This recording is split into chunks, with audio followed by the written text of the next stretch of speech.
Le déclin, pourquoi tu signes de moins en moins de missions?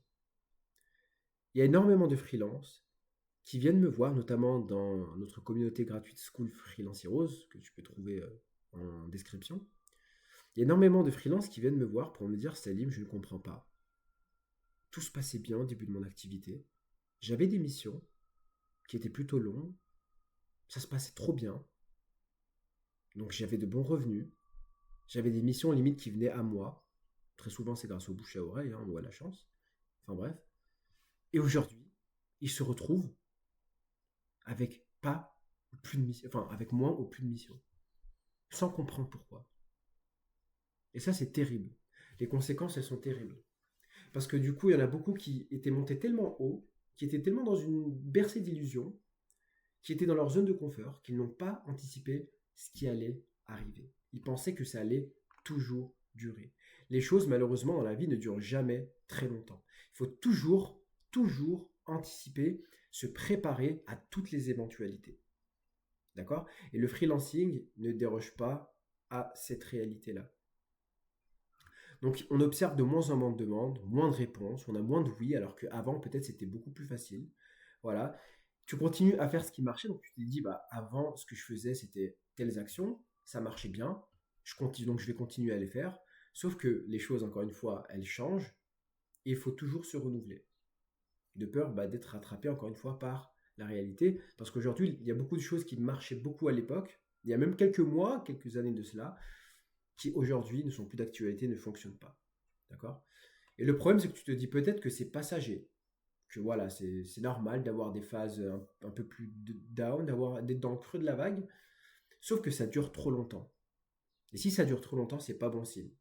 C'est qu'il y a un gros problème et que les choses ne sont pas viables sur le long terme. D'accord? C'est justement l'objectif de cette vidéo, c'est tout simplement de vous montrer pourquoi est-ce que il y a de moins en moins de demandes, pourquoi c'est devenu plus compliqué qu'avant, même pour ceux qui arrivaient très bien, et quelles sont justement les stratégies à opter le plus rapidement possible pour justement sortir de cette chute et du coup rebondir pour re-signer de très belles missions, parce que ça reste toujours possible évidemment de signer de très belles missions, ok, pour pouvoir justement continuer à vivre pleinement de son activité et ne pas retourner plutôt dans la triste et monotone vie du métro boulot dodo qui est l'esclavagisme moderne. D'accord? Donc sur cette vidéo-là justement, l'objectif ça va être de faire le point sur ça pour te montrer comment sortir de ça. Mais déjà, c'est quoi la première raison? La première raison, c'est que le marché, il change. D'accord? Et tu ne t'es pas adapté. Donc toi, tu es resté toujours en fait dans le toit dans les actions que tu répétais il y a plusieurs mois, plusieurs années de cela, et tu pensais qu'en faisant la même chose, eh bien, ça va fonctionner. Malheureusement, c'est pas le cas. Tout simplement parce qu'il y a énormément, énormément de freelances qui veulent fuir le salariat. Enfin, plutôt des gens qui veulent fuir le salariat. Et donc, il y a énormément de freelances qui se lancent dans le marché, ce qui crée beaucoup, beaucoup de concurrence. Il y a énormément de choix. Et du coup, les clients, ils deviennent beaucoup plus frileux. Peut-être parce qu'ils ont été déçus, peut-être parce que justement, il y a trop de choix, donc ils hésitent à choisir telle ou telle personne. Donc, ils sont devenus plus exigeants. Voilà, ils prennent un peu plus de temps avant de prendre du coup une décision. Et forcément, ça a des répercussions négatives pour énormément de freelances. Il y a un autre élément aussi très important, c'est que justement, pour compenser, il y a beaucoup de freelances qui se lancent dans des plateformes, comme par exemple Malte, comme par exemple Upwork, Fiverr, Crème de la Crème, etc., etc. Sauf que du coup, c'est tellement c'est saturé, tellement en fait, les freelances se ressemblent tous et toutes. Le seul élément en fait qui va différencier l'un ou l'autre, c'est le prix. Et malheureusement, si tu te différencies sur le prix, c'est donc que tu as obligé de revoir ton prix à la baisse, d'accord? De baisser quelque part ton froc pour essayer de gratter en fait des missions qui seront horribles avec des clients horribles qui sont là, qui vont te voir juste comme un objet, comme une boniche, plutôt que comme un vrai freelance, un vrai partenaire business. D'accord? Et ça vraiment, c'est terrible. Du coup, la demande, elle s'est déplacée, les choses ont changé, et toi, tu es resté statique, tu t'es dit que tu t'es bercé d'illusions, tu t'es dit, c'est bon, tout va bien se passer, je signe aujourd'hui, je verrai plus tard. Donc ça, c'est voilà. Et sauf que le plus tard, c'est arrivé, c'est aujourd'hui. Et du coup, beaucoup, malheureusement, en subissent les conséquences. Un autre élément aussi, très certainement, si tu es dans cette situation-là, c'est que tu t'es fondu dans la masse. D'accord?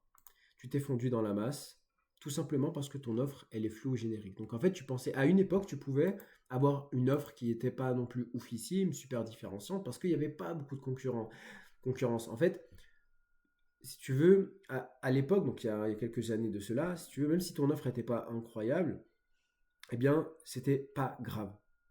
Ok? Pourquoi? Parce que comme j'ai dit, pas de concurrence, et donc le choix était vite fait.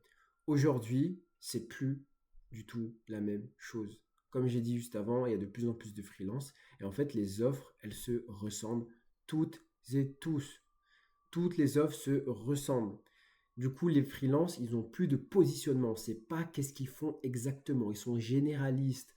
Ils sont trop flous en fait dans la solution qu'ils apportent. Les messages qu'ils envoient, ils sont tous identiques. Ils envoient les mêmes messages de prospection, ils font les mêmes posts, ils ont les mêmes promesses. Et forcément, à un moment donné, même si pour toi ça marchait à une époque, eh bien, les gens vont te voir comme la masse. Petit à petit, ils vont te voir comme la masse parce qu'encore une fois, je vais le répéter, mais c'est super important, parce que tu n'as pas anticipé ce qui allait venir. Tu ne t'es pas positionné. Alors qu'on n'arrête pas de répéter, s'il vous plaît, enfin s'il vous plaît, on n'arrête pas de répéter, c'est positionnez-vous, ayez une spécialité, d'accord? Démarquez-vous avec un élément que d'autres concurrents peut-être eh bien, auront du mal eh bien, à copier. Mais à chaque fois, on nous prend, quand on dit ça, eh bien, on nous prend un peu pour on nous prend pas au sérieux, on se dit ouais, on verra ça plus tard, et voilà les conséquences. Donc c'est ça le problème, c'est que même si tu es super bon, d'accord, dans ce que tu fais, tu peux apporter de super résultats. Le problème, c'est que tu n'es tellement pas différenciant, tu t'es tellement fondu dans la masse, tu t'es tellement laissé aller, que finalement, eh bien, les autres freelances ont pris ta place. Et donc, forcément, tu te retrouves avec moins de demandes, moins de missions, et donc des prix même peut-être à la baisse. Un autre élément aussi, le problème, en fait, c'est que ça, en fait, il y a des conséquences dans tout cela. Et les conséquences par rapport à ça, c'est que tu vas en fait faire des actions pour essayer de compenser et qui vont être là aussi terribles. Par exemple, tu vas commencer par baisser tes prix pour rester compétitif. Encore une fois, si tu baisses tes prix, pour moi, une personne qui baisse ses prix, plutôt que d'augmenter la valeur perçue de son offre, mais qui préfère baisser ses prix, d'accord, par manque, par peur, il baisse son froc. Je considère que cette personne-là a baissé son froc. Désolé, hein, j'emploie des mots assez crus, mais notre objectif d'un freelance hero, c'est pas de vendre du rêve, c'est pas de caresser dans le sens du poil, c'est de dire la réalité, qu'elle plaise ou qu'elle plaise pas, on s'en tape. Les choses sont ce qu'elles sont. Ok? Donc si tu baisses tes prix, tu acceptes de baisser tes prix pour rester compétitif, c'est comme si en fait tu as baissé ton froc devant les autres en disant s'il vous plaît, prenez-moi. C'est exactement la même chose. Le truc, c'est qu'aussi pareil, du coup, on en vient à accepter des petites missions pour se rassurer en se disant ouais bon bah tant pis en attendant bon je vais prendre cette mission, elle a l'air pourrie, elle est ponctuelle mais bon faut bien que je vive donc je vais prendre une mission. Ah bah tiens c'est lui qui fixe les tarifs mais là j'ai pas le droit d'ouvrir ma gueule, je vais pas lui dire non c'est pas mes tarifs de base parce que si je lui dis non il va aller voir quelqu'un de moins cher, il va prendre ma place et finalement je vais rester sans revenu, donc autant accepter et plutôt que voilà de refuser et de me retrouver à zéro. Du coup, pareil, autre conséquence, c'est que tu vas commencer par spammer en fait du contenu soi-disant utile, donc de valeur, comme on dit, mais sans stratégie. Donc tu vas commencer à poster à droite à gauche, tu vas commencer à utiliser ChatGPT n'importe comment, tu vas commencer donc à paniquer, à envoyer des messages un peu aléatoirement, en te présentant, en racontant ta vie, en exposant, en étalant ton CV, en envoyant des portfolios, en faisant n'importe quoi en fait, tout simplement, en montrant juste, en fait, en te rabaissant encore plus, en montrant que tu es tellement en manque, tu es tellement needy, que malheureusement, eh bien, tu es obligé de mendier. D'accord? Donc tu passes d'une position où tu étais super bien, où les gens venaient à toi, à une position où tu te retrouves en fait à mendier des morceaux de mission. Ok? Donc voilà, encore une fois, je sais que j'étais un peu pessimiste, un peu négatif, mais c'est ma manière de faire pour vous faire comprendre que des choses doivent changer et que c'est ça l'entrepreneuriat. D'accord? Le freelancing, l'entrepreneuriat, c'est pas un jeu. C'est pas un truc qu'on fait comme ça parce qu'on a saisi l'opportunité, parce que c'est là, c'est à la mode, et on se dit non, mais c'est bon, je vais y arriver tout seul, j'ai pas besoin de me former, j'ai pas besoin d'être accompagné, voilà, non, je vais faire ça solo, moi je suis meilleur que les autres, voilà, par ego, etc. Finalement, on se retrouve par chance. à avoir des missions. Très souvent, c'est par chance, hein, ceux qui ne se forment pas, qui ne connaissent pas le monde du freelancing. C'est que voilà, soit c'est par bouche à oreille, ou soit parce qu'une plateforme par chance a mis en avant son compte à un moment, à un instant T. Du coup, il pensait que c'est bon, ça va être facile, il a signé des missions. Et quand la réalité revient, eh ben, il n'y a plus rien parce que rien n'a été mis en place. Aucune stratégie n'a été mise en place, aucune offre n'a été mise en place, et forcément, aucun positionnement aussi. Et forcément, eh bien, voilà où est-ce qu'on en arrive. Donc, qu'est-ce qu'il faut faire? Parce que ça, c'est bien beau, mais derrière, qu'est-ce qu'il faut faire pour être un heroes, pour être, comme on dit, un freelance heroes? Eh bien, c'est très simple. Donc, ceux qui résistent, ils font tout ça. Ils se repositionnent sur un problème spécifique. D'accord? Donc, normalement, ils anticipent. Qu'est-ce qui évolue? Comment évolue le marché? La demande se situe où? Qu'est-ce qui est en croissance comme demande? Comme ça, je vais me repositionner de nouveau sur cette thématique-là ou bien sur cette spécialité-là. Un exemple tout bête, par exemple, c'est les graphistes. Les graphistes, il y en a tellement, il y en a tellement, il y en a tellement. Plus l'IA, enfin, c'est un gros bordel dans le marché de tout ce qui est créatif, tout ce qui est graphisme, design, que c'est de l'ordre du miracle, en fait, de pouvoir vendre ton offre. C'est un miracle, hein, si tu arrives à vivre aujourd'hui du graphisme. Du graphisme, je parle généraliste. Ok. Alors que la personne, par exemple, qui, elle va anticiper, elle va être plus intelligente que les autres, elle va se dire, ok, ça commence à puer du cul, je vois que tout le monde se lance dans le graphisme, on propose tous la même offre. Quand je vais sur Malte et je tape graphiste, ils ont tous la même chose, identité visuelle, bannière, logo, flyer, etc., etc. Donc leur offre, elle est complètement éclatée. Le problème, c'est que la mienne aussi, donc ça va peut-être marcher à un moment, mais voilà, moi j'ai envie de prendre les devants, j'ai pas envie de me retrouver à faire la manche avec eux. Donc je vais être plus malin que les autres. Moi j'ai remarqué un truc, c'est qu'il y a énormément, par exemple, de personnes, enfin d'entrepreneurs, qui se lancent dans la publicité, qui font de la publicité, par exemple Meta, avec Facebook, Insta, et qui utilisent des visuels pour attirer justement les bonnes cibles, du coup dans leur tunnel de vente via la publicité. Donc ils payent pour que Facebook mette en avant leur annonce et du coup qu'ils aient du trafic. Donc il y a un truc peut-être à faire ici, d'accord? Donc ça veut dire que c'est un problème, effectivement, à résoudre, c'est comment créer des visuels attractifs dans les publicités, parce que les gens, les annonceurs, ils payent, ils veulent être quoi? Ils veulent être rentables. Ils veulent, du coup, être rentables et limiter les coûts publicitaires pour avoir plus de chiffre d'affaires aussi. Et donc moi, ce que je vais faire, c'est que je ne vais pas être un graphiste lambda, 360 comme on dit. Moi, je vais être un graphiste qui va être spécialisé dans la création d'images publicitaires pour baisser les coûts publicitaires, augmenter la rentabilité des pubs. Comment? Eh bien, via des visuels qui vont attirer spécifiquement la bonne cible, ceux qui sont prêts à acheter. Par exemple, d'accord? Donc on voit la différence de niveau entre un graphiste 360 et un graphiste spécialisé en images publicitaires. Et là, ça change absolument tout. Absolument tout. Et c'est comme ça qu'un entrepreneur, il doit penser. C'est comme ça que tu dois, à partir de maintenant, penser, toujours anticiper, voir comment tu peux te spécialiser, observer ce qui se fait, observer où est la demande, où sont les problèmes, pour justement, eh bien, saisir ta chance à cet endroit-là, là où les autres, en fait, ils vont rien branler, ils vont juste attendre que les algorithmes leur apportent des missions passivement. Et du coup, eux, ils vont attendre très longtemps et malheureusement, ils vont pas faire long feu dans le freelancing. Du coup, autre chose qu'ils font, c'est qu'ils deviennent identifiables. Top of mind, comme on dit, sur leur sujet. C'est-à-dire qu'ils ont quand même une certaine présence. Donc, ils se montrent sur les réseaux sociaux. Ils osent se montrer. Ils osent aller parler aux gens. Ils n'ont pas peur du rejet.